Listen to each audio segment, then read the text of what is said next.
പരീക്ഷയിൽ മാർക്ക് കുറഞ്ഞാലോ തോറ്റാലോ ജീവിതത്തിൽ പരാജയപ്പെടുമോ? പഠനത്തിലെ സമ്മർദ്ദവും ഭാവിയെക്കുറിച്ചുള്ള ഭയവും മാതാപിതാക്കളുടെ പ്രതീക്ഷകളും സ്വന്തം സ്വപ്നങ്ങൾ തകരുമെന്ന ഭീതിയുമാണ് പുതിയ തലമുറയുടെ ജീവിതം തകർക്കുന്നത്.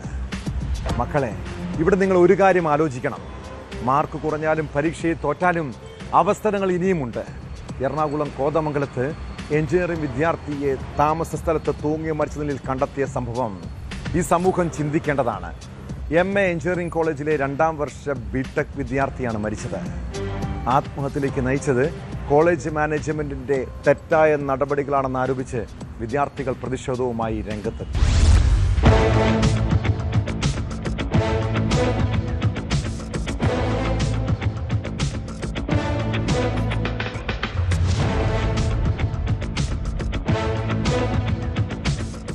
കോളേജിനടുത്ത് വിദ്യാർത്ഥികൾ താമസിക്കുന്ന വീട്ടിൽ ശനിയാഴ്ച വൈകുന്നേരമാണ് മിച്ചിയെ തൂങ്ങി മരിച്ച നിലയിൽ കണ്ടെത്തിയത്.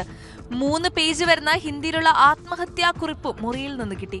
ക്രെഡിറ്റ് സ്കോർ കുറഞ്ഞതിനെ തുടർന്ന് ഇയർ ഔട്ട് ആകുന്നതിലുള്ള സങ്കടമാണ് ആത്മഹത്യയിലേക്ക് നയിച്ചതെന്നാണ് കുറിപ്പിലുള്ളത്. ക്രെഡിറ്റ് സ്കോർ വിഷയത്തിൽ മറ്റ് വിദ്യാർത്ഥികളും പ്രതിഷേധമുയർത്തി കഴിഞ്ഞു. മറ്റ് എഞ്ചിനീയറിംഗ് കോളേജുകളിൽ കുറഞ്ഞ ക്രെഡിറ്റ് സ്കോർ 18 ആണെന്നും MA കോളേജിൽ മാത്രം സ്കോർ 22 ആണെന്നും ചൂണ്ടിക്കാട്ടി പ്രതിഷേധവുമായി വിദ്യാർത്ഥികൾ കോതമംഗലം പോലീസ് സ്റ്റേഷനിലെത്തി. സംഭവം ഇവിടെ അധികൃതരുടെ ഭാഗത്തു നിന്നുള്ള വീഴ്ചയാണ് എന്നുള്ള തന്നെയാണ് ഇവിടെ വിദ്യാർത്ഥികളുടെ ഭാഗത്ത് നിന്ന് നമുക്ക് അറിയാൻ കഴിഞ്ഞിട്ടുള്ളത്.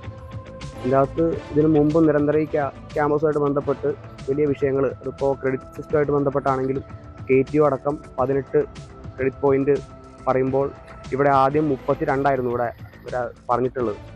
ആ മാനദണ്ഡം 32 എന്നുള്ളത് ഇവിടുത്തെ വിദ്യാർത്ഥികളടക്കം ഇടപെട്ടിട്ട് അത് 32 എന്നുള്ളത് 22 ആക്കി ചുരുക്കുന്ന സ്ഥിതി ഉണ്ടായിട്ടുണ്ട്. അപ്പോഴും 18 എന്നുള്ളത് ഇവിടെ KTU നടത്തിപ്പോകുന്ന രീതി ഉണ്ടായിരുന്നു.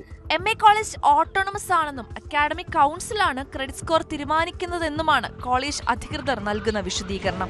വിദ്യാർത്ഥികൾക്ക് വിദേശ പഠനത്തിനും പ്ലേസ്മെന്റിനും അടക്കം സഹായിക്കുന്ന തരത്തിൽ ഇൻഡസ്ട്രിയൽ സ്റ്റാൻഡേർഡ്സ് അനുസരിച്ചാണ് ഈ സ്കോർ തീരുമാനിച്ചിരിക്കുന്നതെന്ന് കോളേജ് അധികൃതർ പറയുന്നു.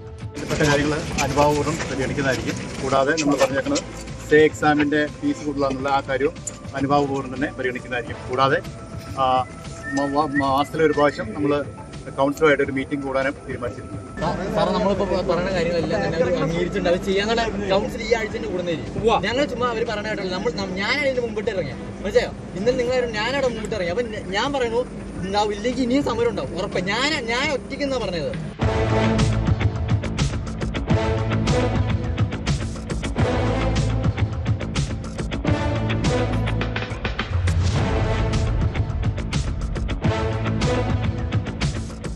News 18 കോതമംഗലം. കൂടുതൽ വാർത്തകൾക്ക് News 18 Keralam YouTube channel subscribe ചെയ്യുക.